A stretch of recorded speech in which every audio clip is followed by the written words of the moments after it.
Tech fest और आज cultural fest है। विद्यार्थियों के जीवन में जो ये 4 साल होते हैं या 2 साल या 3 साल जो आप अध्ययन करते हो, वो आपके जीवन का स्वर्णिम काल है।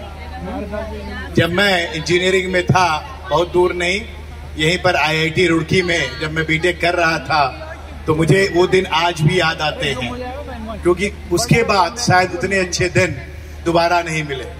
ये समय होता है जब आप अपने व्यक्तित्व का विकास करो, आप अपने को इस ढंग का बनाओ कि जिंदगी में अगर कहीं भी जाओ तो सिद्ध कर सको कि मैं फला इंस्टीट्यूट से पढ़ के आया। तो RBIT जो है इंस्टीट्यूट आपका, उसका उद्देश्य तभी परिपूर्ण होगा जब आपके बच्चे मेहनत से पढ़ें और जहां जाएं लोग कहें कि ये स्कूल का बच्चा है, इस कॉलेज का बच्चा है और ये इसके पर्सनालिटी से दिखता है।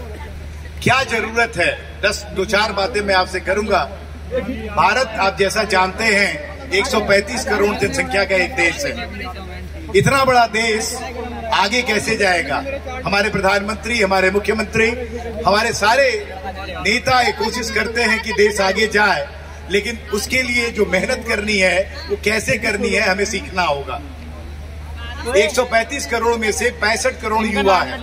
अगर 65 करोड़ युवा है तो हमारे पास एक संभावना है कि हम पूरे विश्व पर राज कर सकते हैं। अगर हमारे युवा अपनी पर्सनालिटी को बढ़िया डेवलप करें और ऐसा नेतृत्व का विकास हो इन विद्यालयों से, विश्वविद्यालयों से, टेक्निकल कॉलेजेस से, कि आप लोग बेहतर करके जो सबसे तेज ब्रेन है, मैं बार बार कहता हूं, जो सबसे तेज ब्रेन है वो अपने देश में रुके और देश के सर्वांगीण विकास में लगे।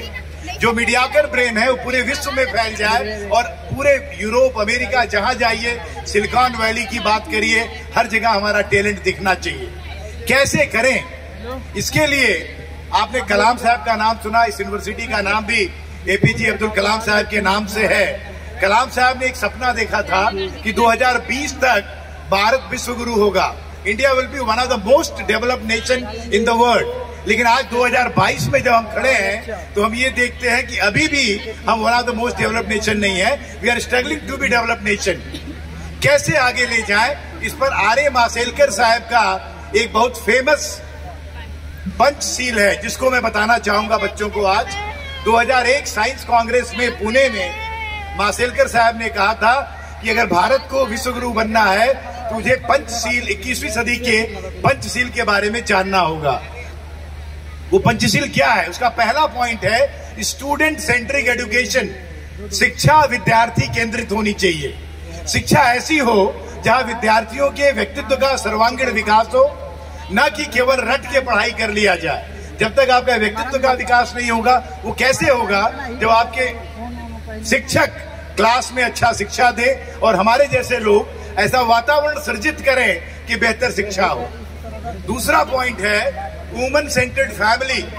उन्होंने कहा कि ये देश आगे तभी जा सकता है जब हम महिलाओं को बराबर भागीदारी दें। और आज अच्छा समय है, जब आप भीड़ में देखते हो तो बच्चों के साथ बच्चियां भी दिखती हैं। अदरवाइज जब हम लोग पढ़ते थे तो 300 बच्चों में 3 लड़कियां होती थी, मुझे याद है इंजीनियरिंग कॉलेज में। और आज इतना बढ़िया हर घरों से बच्चियां पढ़ने आ रही हैं। तो ये देश आगे जब जाएगा जब उस रथ के दोनों पहिए मजबूत होंगे।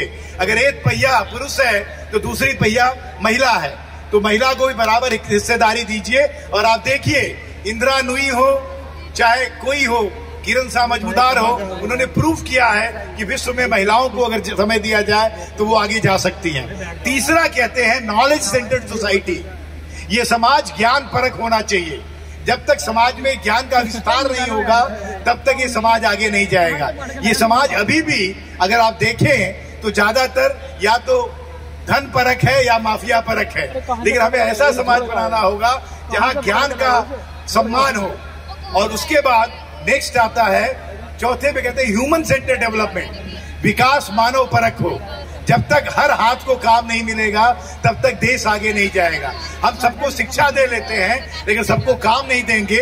वो काम क्या होगा? रोजगार होगा, स्वरोजगार होगा, जो भी होगा आपको करना होगा। और अंत में कहते हैं इनोवेशन सेंटर्ड इंडिया। ये देश आगे तब जाएगा जब हम लोग इनोवेट करें, कुछ नई सोच हो, कुछ नए ढंग का काम करें। अगर ऐसा कर पाएंगे तभी हम आगे जाएंगे। हमें लगता है आज उचित माहौल नहीं है कि हम अच्छी अच्छी बातें करें। आज माहौल है गाना बजाने का, तो उसी को चलने देते हैं। Thank you very much. आप आगे जाएं, उन्नति करें, बढ़े। नमस्कार।